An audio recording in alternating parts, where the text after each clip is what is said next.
The Chargers can basically lock up their playoff spot with the win this weekend, and they need their defensive front to manhandle the Jaguars to get the job done.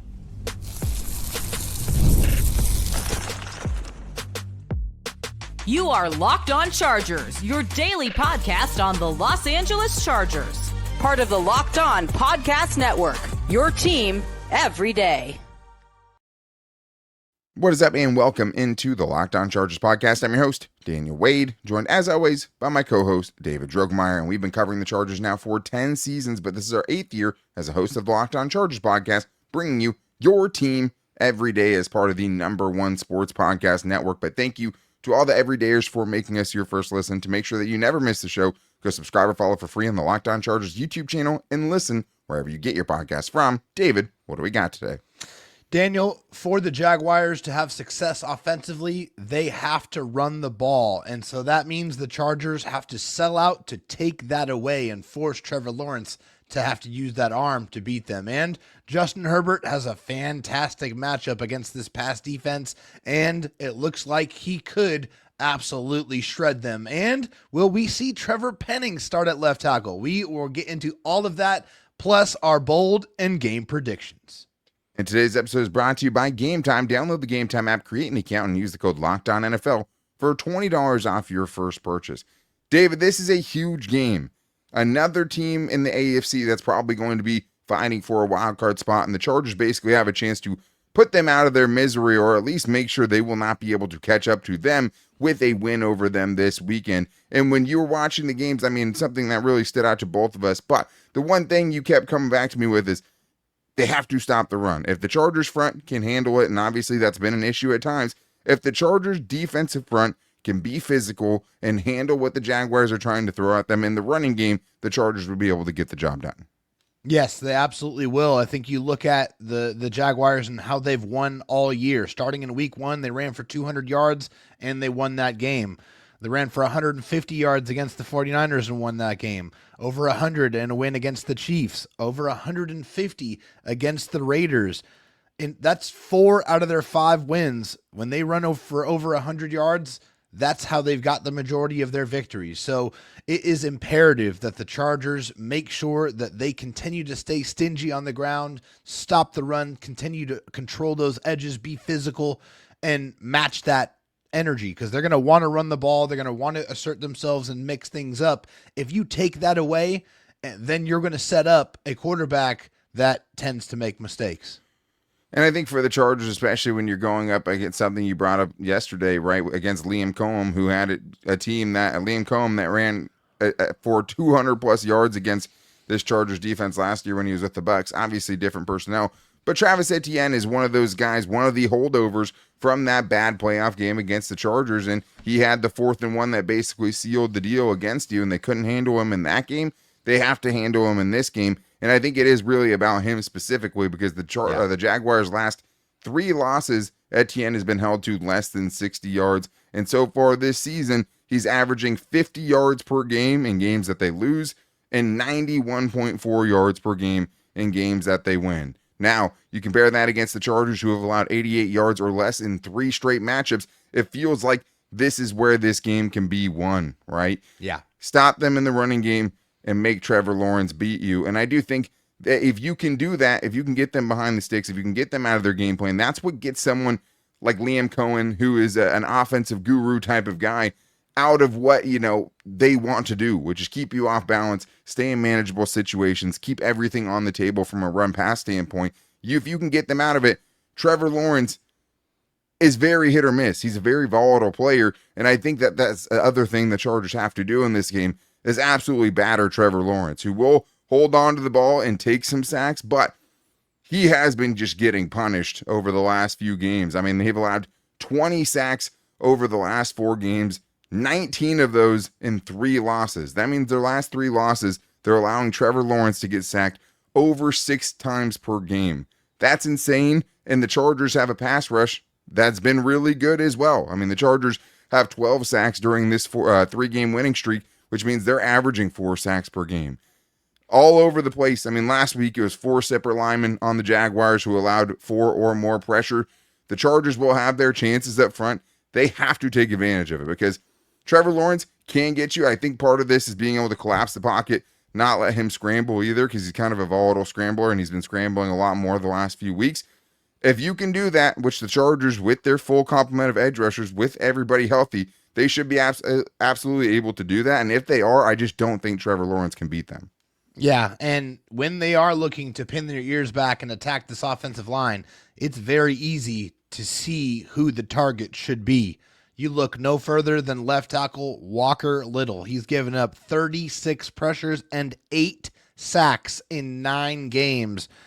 And he's given up at least 1 sack in each of the last 4 games. And Lawrence got sacked 5 times against the Houston Texans. So the Chargers absolutely should be looking to heat him up, hit him as many times as possible, and play games with that left tackle. Set him up, do some stunts and twists of your own on that side, and I think you're going to find a lot of success getting after him. And they need it, right? The Chargers, we talked about it this week already, but like the pass rush and the coverage goes hand in hand. And the craziest part about how well the Chargers secondary has played is how, kind of middle of the pack they've been, as far as rushing the passer. Obviously, they had half the season without Odafe Oweh, and I missed a big chunk of Khalil Mack and, the time he spent on injured reserve. And they've been a different defense since then. The Chargers defense against, comparable offensive lines over the last 3 weeks has been able to dominate, and I don't think anything less than that is acceptable in this game. And I think it is about that group being able to out-physical the group in front of them to keep the Chargers in it, because that is what Jim Harbaugh's brand is supposed to be. You can show that in this game. If you out-physical them and you punch them in the face, I just don't think they're going to be able to handle it. So, to me, that is something that I think is huge. Obviously, the Chargers have been much better against stationary quarterbacks like an Aaron Rodgers or a Carson Wentz or a Geno Smith. Trevor Lawrence is definitely in a tier above as far as the mobility goes.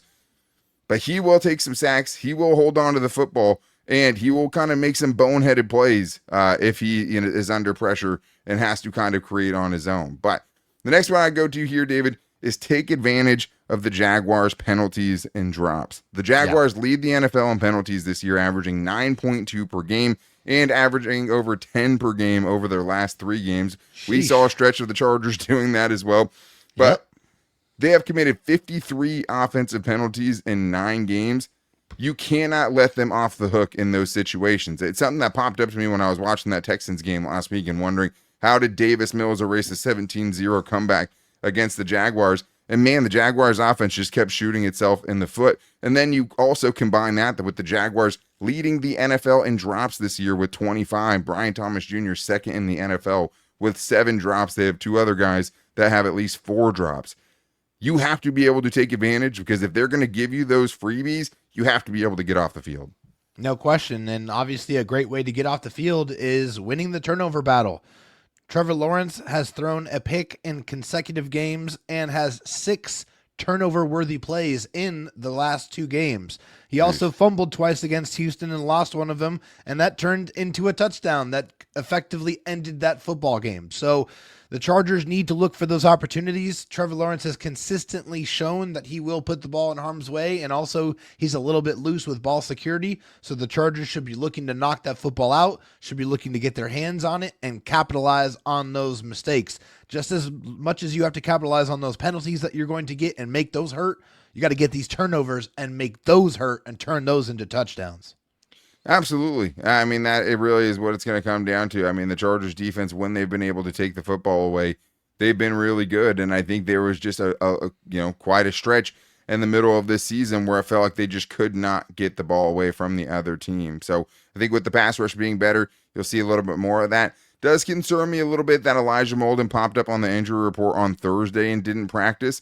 That isn't super, you don't love to see that, but you like what RJ Mickens has been able to do. Tony Jefferson was a healthy scratch last week, according to Jim Harbaugh, so he'll be back in the lineup. But I think the last thing you do is just don't make, no big plays. Like Brian Thomas Jr., although it's been a rough season, we saw what he can do last year. Yeah. And it only takes a couple of big plays, which his team has been really good at limiting over the last several weeks, to kind of change the complexion of a game. Make them earn it. If you make Trevor Lawrence have to dink and dunk down the field and don't give him those easy chunks, I think it'll be a long day for the Jaguars offense, like it has been for the Titans offense and the Vikings offense and the Steelers offense as well. But we do need to get to the offensive side of things, because the Chargers are going up against a team with the least sacks in the league. And I do think there may be a little bit of an underrated group, that pass rush, but there's no reason for Justin Herbert not to feast. We're going to get into all that and more in today's Locked On Chargers podcast. First, I need to tell you guys that this episode is brought to you by Prize Picks. You and I make decisions every day, but on Prize Picks, being right can get you paid. Don't miss out on the excitement of this sports season, whether you're following the NFL, NBA, or both. There's no better time to jump in on the action than right now. And if you haven't tried it yet, Prize Picks is the simplest way to play. All you have to do, pick more or less on at least 2 player stats, and if you get them right, you win. It takes less than 60 seconds to make your lineup, and you can play anywhere that Prize Picks operates, including California, Texas, and also Georgia. For this week, if you want to do the Chargers game, all you have to do is go with Justin Herbert to throw for more than or less than 250.5 passing yards, and you can combine that with Oronde Gadsden II to go for more than or less than 43.5 receiving yards. All you have to do is hit 2. If you hit 2, then you're in the money. Download the Prize Picks app today and use the code LOCKEDONNFL to get $50 in lineups after you play your first $5 lineup. That's code LOCKEDONNFL for $50 in lineups after your first $5 lineup. Prize Picks, it's good to be right.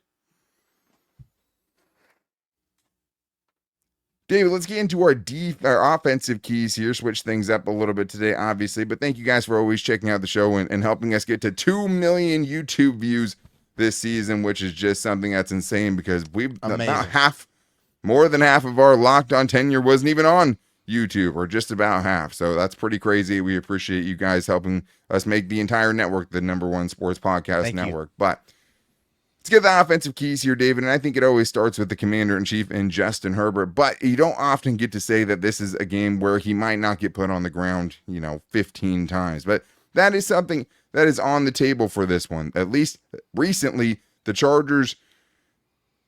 Jaguars pass rush has not been great, and quarterbacks have been torching them. Teams have thrown for at least 284 passing yards in 5 out of the last 6 games. That's crazy.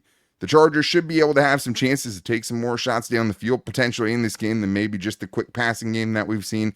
And like I said, the Jaguars have the least sacks in the league this year, and they've also allowed a passer rating of 117 or better to opposing quarterbacks in 3 of the last 4 games. Now, Justin Herbert has been sacked 11 times in the last 2 games, so there's no pass rush that they can take lightly.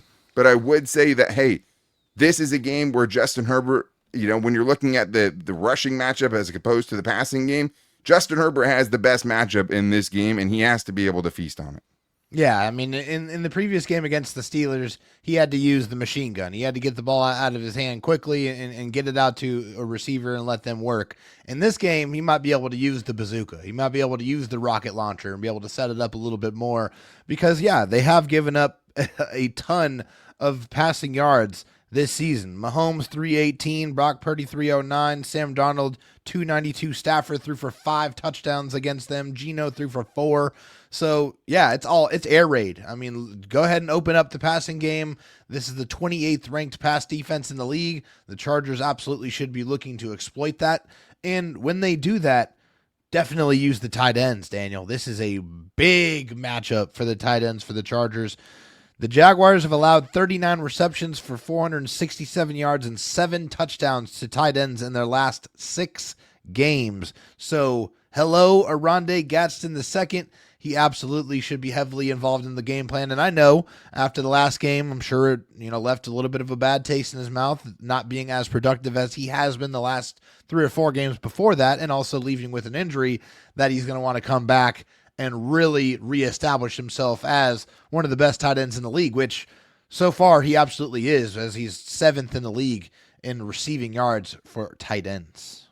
Yeah, I mean, he's been phenomenal. Obviously, last game, he missed a huge portion of the game, didn't have the numbers we're used to seeing him have, but also just, kind of looked like a rookie for the first time this season. And that's definitely one of my keys, though, is just getting a bounce back game for Oronde Gadsden, because although it's been bad for the Jaguars against tight ends over the last 6 games, it's been even worse over their last 3 games. Over the last 3 games, the Jaguars have allowed 316 yards to tight ends. That's 105 yards per game, and have allowed 77 or more yards in 4 of their last 6. So I think this is more about the safeties. They have pretty good coverage linebackers, but nothing that Oronde Gadsden can't handle. But I just think that wherever Justin Herbert looks, he's going to have a pretty good matchup. I think he just has to be careful, right? This is a team that's second in the NFL in interceptions, but also a team that really piled them up early on in the season, had 3 takeaways or more in their first 3 games, or had 3 exactly in each of their first 3 games, and then have had 4 in their 4th game. So that's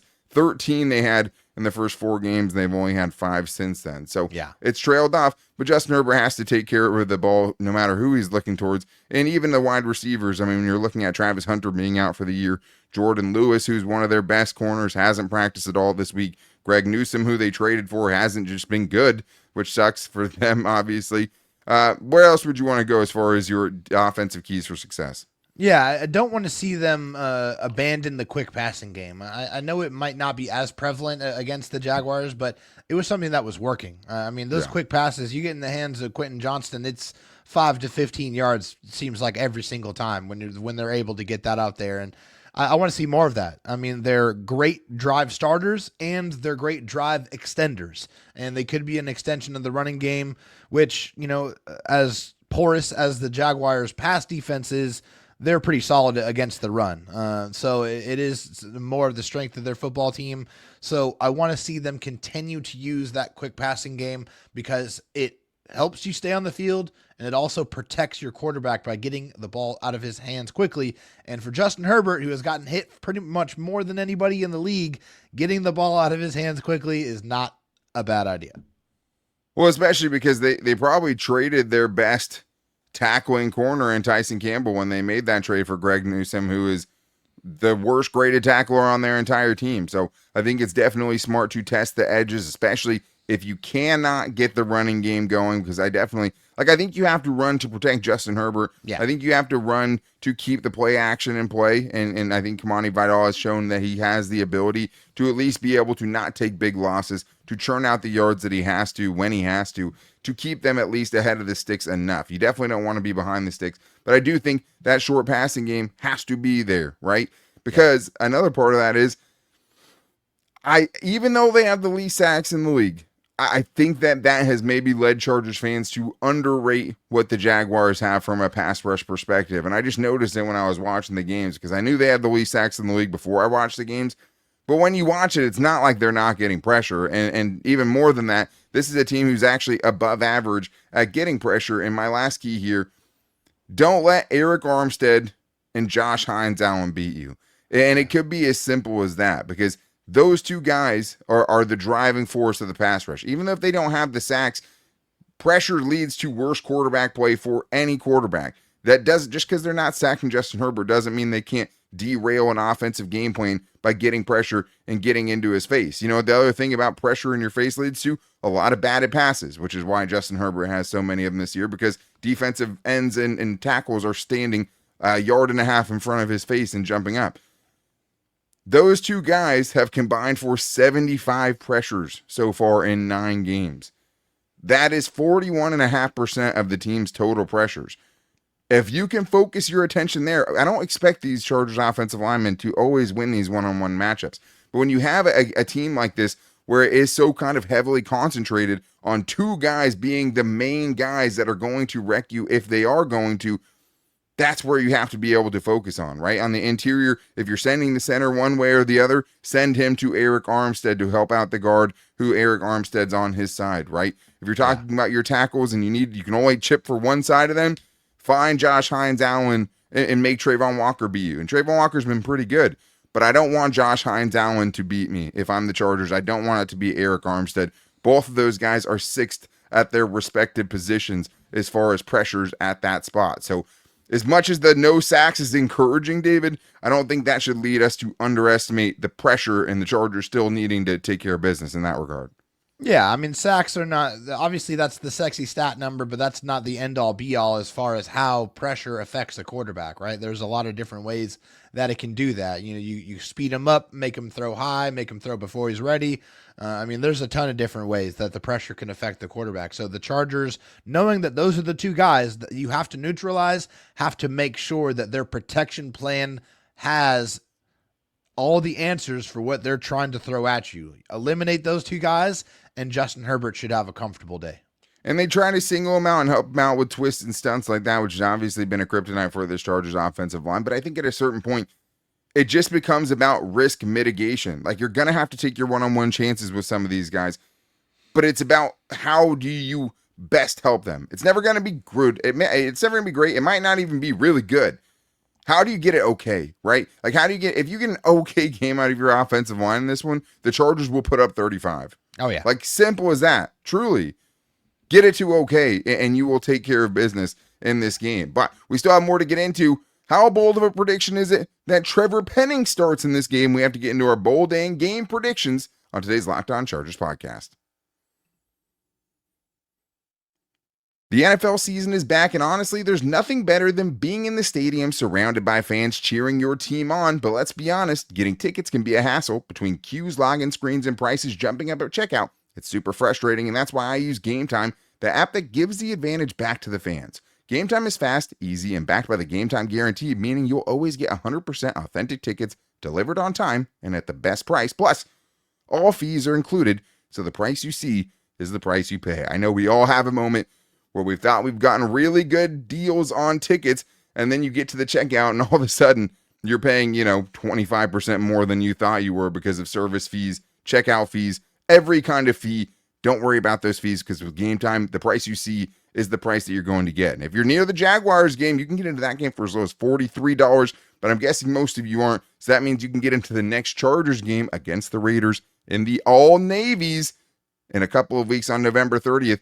For around $130. And I would keep an eye on it, because as we know with Game Time, the closer it gets to kickoff, the lower the prices get. So download the Game Time app, create an account, and use the code LOCKEDONNFL for $20 off your first purchase. Terms apply. Again, that's code LOCKEDONNFL for $20 off. Swipe, tap, ticket, go. Download Game Time today. David, it's time to open things up to the fans, because we have to get into our bold predictions, and we have some spicy ones on today's show, including one I think that is just borderline crazy from We Are the Storm, which is where I want to start things here. Bold prediction is Trevor Penning starts at left tackle, and that's crazy in its own right. Allows 0 pressures and 0 sacks. That's nuts. It hasn't happened for him this year. A lot of pressure in every game. That's not the craziest part. And scores a touchdown catch as an eligible receiver in the goal line to win the game. David, if you want bold, that is bold. You're muted. That's almost as funny as me being muted when I have to answer a question. That is definitely not going to happen. And I'm willing to bet a lot of money on it. I'm not going to put a number on it because I'm not going to allow you guys to hold me to it. But that would be hilarious. But that's just not how the Chargers operate. I just don't see them doing that. If they did, man, that would be the funniest thing to happen all season long. But do you think he can start? Yes, that I do. I do feel like I think he's going to start. I think he should start. Hopefully he's ready to. I think that would be the only reason maybe why he doesn't, is just because he doesn't have enough time to feel confident that he can execute the game plan, which if that's the case, I totally understand it. But from like a best option type standpoint, it's hard to argue that he's not that best option. 100%. I think the only thing that complicates things here is just that the bye week is next week. Like, they have that kind of built in where they could say, okay, well, let's roll with Austin Deculus one more time this week at left tackle, and then we'll catch, Trevor Penning up to speed during the bye week. Because it seems like what's happening is they like Deculus over Jamari Sawyer, not because of what they do in pass protection, because Sawyer's a much better pass protector, but they feel like they can run more of their offense. I saw A.D. Simon saying this. I saw Alex Katzen saying this. Jamari Sawyer can't do what they want to do in the running game, so they're willing to take the deficiencies in pass protection, whether you agree with it or not, to go with Austin Deculus. But Trevor Penning does feel like a guy where even if he hasn't been great in pass protection, could still bring that level of run blocking and even better, while not being as bad as Austin Deculus has been, which is the worst left tackle pass blocking in the NFL since he's taken over. So the bar is low. And also, Greg Roman, there's been some red zone struggles this year. It's been a lot better. I give you credit where credit is due. Let's get a little creativity. Huh? Let's have a tackle go out there and catch a touchdown. I'm willing to see it for sure. But I know we have a lot of Justin Herbert bold predictions this week. I know we talked about the matchup that he has. Let's hear what Frank has for us. Daniel, David, what's going on? It's Frank Woodman giving a call. I just want to say you guys do an excellent job. on the podcast. Listen to you every day. Favorite part of the day. But I just wanted to go ahead and give you my bold prediction for the game. Justin Herbert, 350 passing yards and 3 touchdowns. Time for him to light up this Jaguars defense. The offensive line will give him time, and he's going to finally play a good game on the East Coast that starts at 1 o'clock. Go Bulls, boys. Thank you for your kind words. And it's such an interesting point because, I mean, you talked about on yesterday's show just the slow starts the Chargers have gotten off to against Miami, against the Titans, right? Against the Giants, right? The one loss they've had to a bad team this year. Yeah. I do think that's, pertinent for sure. Getting good pass protection, obviously, is a pretty bold prediction in its own right. We also had Jeremy and Milt Williams who said Herbert has a season high in rushing yards this week. Man, Athir says that Justin Herbert's going for 460 this week. So I definitely understand the big games. I would slow down on the rushing stats just because the Jags are giving up an average of 7.3 rushing yards per game to quarterbacks over the last 4. I think Justin Herbert will still be able to move the sticks and get a couple key ones. I don't necessarily expect a season high. But yeah, I mean, David, Justin Herbert going for 350 in this game and 3 touchdowns, like that wouldn't come as a huge surprise to me. No, not at all. I think that the matchup lends itself for that to happen. And he has 3 games over 300 yards, obviously has that one over 400 passing yards so far this season. So it's not like it's not possible. And, the Jaguars have given up 2 300-yard passers so far this season. I think that this matchup absolutely lends itself for that to happen. I think the rushing yards as well, I think that's probably going to be a little bit far-fetched there just because they do have some very fast athletic linebackers that will help obviously try to stem that. But the passing yards, yeah, that doesn't seem like it's out of the realm of possibility. No, I don't. I mean, I would like to see maybe a couple design Justin Herbert carries too. Obviously, we know he got a little rolled up on last week, but maybe something to loosen the running game up from that aspect. But let's switch over to the defensive side and go here with Alfredo, who says, our defense feasts against the Jags and has 4 takeaways and returns 1 for a tutty. David, what do you think? If that happens, the Chargers are going to blow out the Jaguars without a doubt. I feel very confident in that. And, the Chargers have done that. They've been able to force that many turnovers, but it's something where you're going to have to grab a couple interceptions and you're going to have to force a couple of fumbles, which fortunately Trevor Lawrence does have a propensity to put the ball in harm's way. And also, he will fumble the ball from time to time. It is something that we've seen. And so that's what it would have to take. That would be a great defensive performance.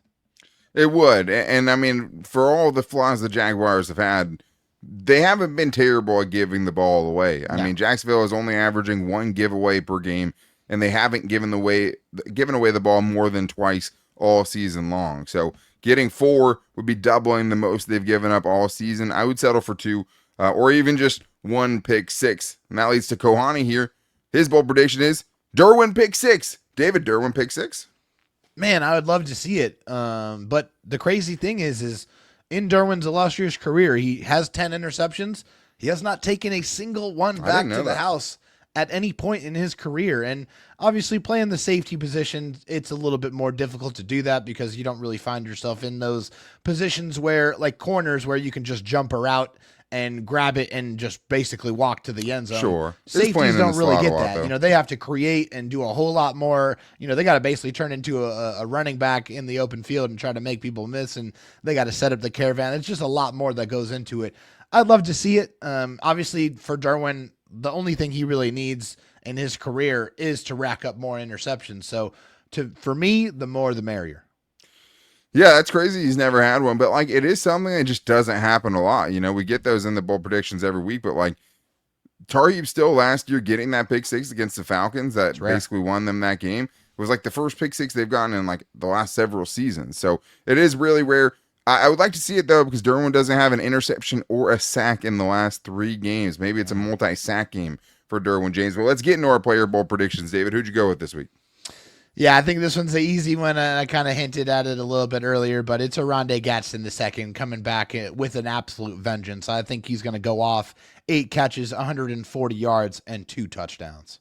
I love that. I also had Rondé Gadsden, but I'll switch mine. I like Derwin in this game. It does feel like a game where, the Jags have given up 19 sacks in their last 3 losses. The Chargers try to press the issue a little bit on Justin Herbert and send him a little bit more. It'll be interesting because Elijah Molden obviously might miss this game. And that maybe puts Derwin James deeper a little bit. But still, I'll go with Derwin James, 2 sacks and a forced fumble on Trevor Lawrence. Let's go. get to the game itself, David. Who do you have winning this one? Two teams seemingly kind of heading in opposite directions. I know it was a few years ago, but I don't care. I didn't forget. I know all the Charger fans out there didn't forget either. This one definitely means a little bit more to some of those guys, Justin Herbert included. He'll never say it, but you know he's had this game circled. He wants that one back. I think they're going to get that one back. I have the Chargers winning this game 34-20. Ooh, I like that. Double digits, 2-touchdown win for the Chargers. I think it'll be...